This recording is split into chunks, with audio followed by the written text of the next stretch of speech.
Slovenke in Slovenci, državljanke in državljani, dragi poslanke in poslanci Demosa, dragi ministri osamosvojitvene vlade, veterani, dragi borci iz Hrvaške, volivci in volivke Demosovih strank, članice in člani Združenja za vrednote slovenske osamosvojitve, gospe in gospodje.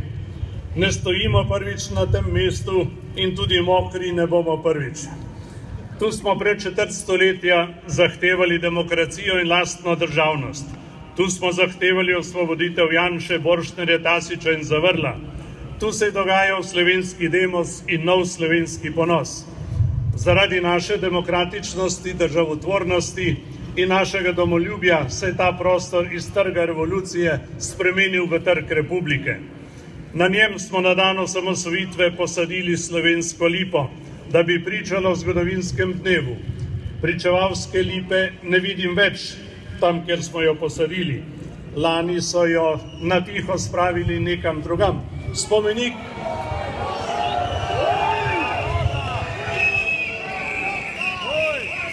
Spomenik revoluciji pa še stoji.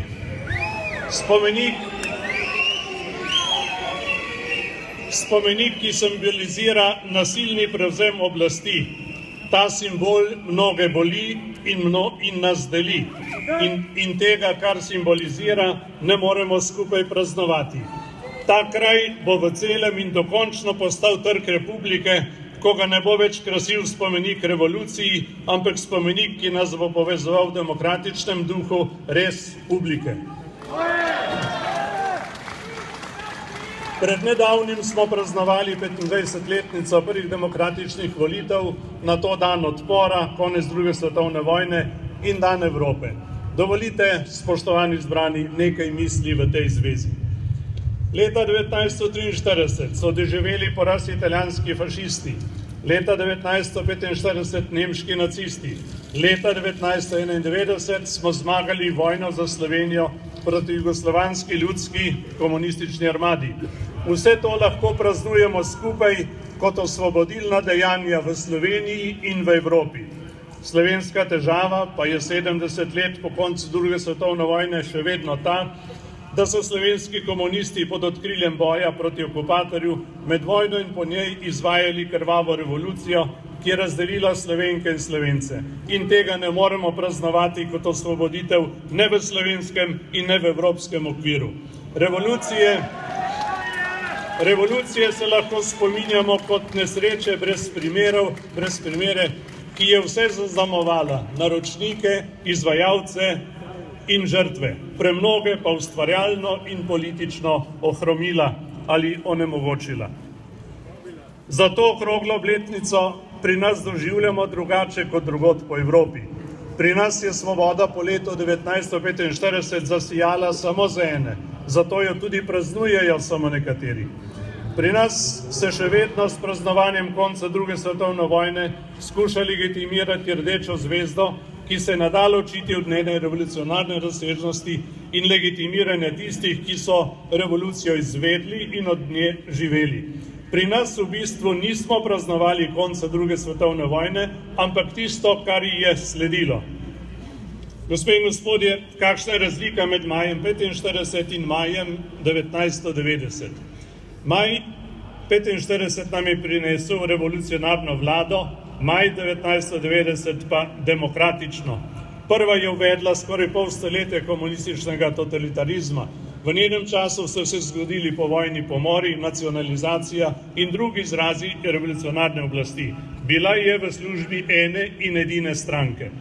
Demosova vlada pa je bila posledica volje, ki so jo ljudje izrazili na prvih demokratičnih volitvah. Podprli so stranke slovenske pomladi, ki so zahtevale demokracijo in samostojno slovensko državo. Demosova vlada je bila bistveni element nacionalnega povezovanja za skupno stvar. Tako je bila tudi sestavljena. Takrat smo postavili na prvo mesto Slovenijo, njeno svobodo, njeno čast in dostojanstvo. Ne stranke, ne osebe, ne ideologije, ampak nov okvir za skupno prihodnost. Takrat je bilo jasno, kaj je nacionalni interes.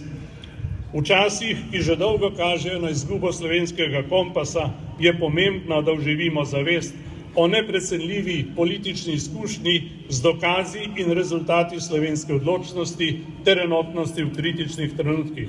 Dokazali smo sposobnost za zgodovinske spremembe in naš zaveznik je bil vsak, ki si je želel samostojne, demokratične in evropske Slovenije. Aprila in maja 1990 smo z izvolitvijo demokratične, zakonodajne in izvršilne oblasti zagotovili ključno politično podlago za uresničitev osamosvojitve in demokratičnih reform. Ne poznam slovenske pomladi z večjim političnim nabojem in z večjimi posledicami. Osamosvojitve nam ne bi nihče poklonil, treba si jo je bilo izboriti.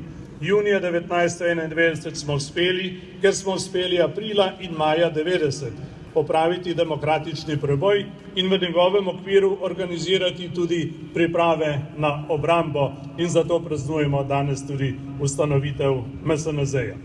Pomlad 1990 in junij 1991 sta nam ponudila možnost, da praznujemo skupaj. Praznujemo lahko samo tisto, kar nas povezuje in na kar smo lahko ponosni. In na slovensko pomlad smo in ostajamo ponosni. Hvaležen sem vsem, ki so ali ste podprli projekt slovenske pomladi in živite zavezani vrednotam slovenske osamosvojitve.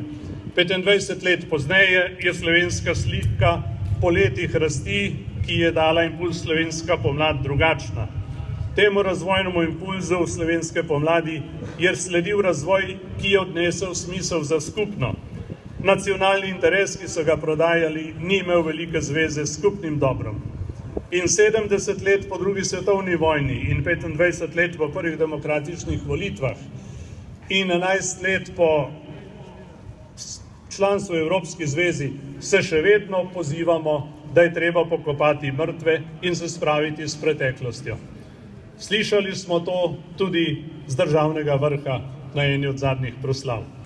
Na delu smo videli vrsto vlad, pa še vedno se pozivamo k reformam, Evropska zveza pa nam pošilja vrsto let ena in ista priporočila.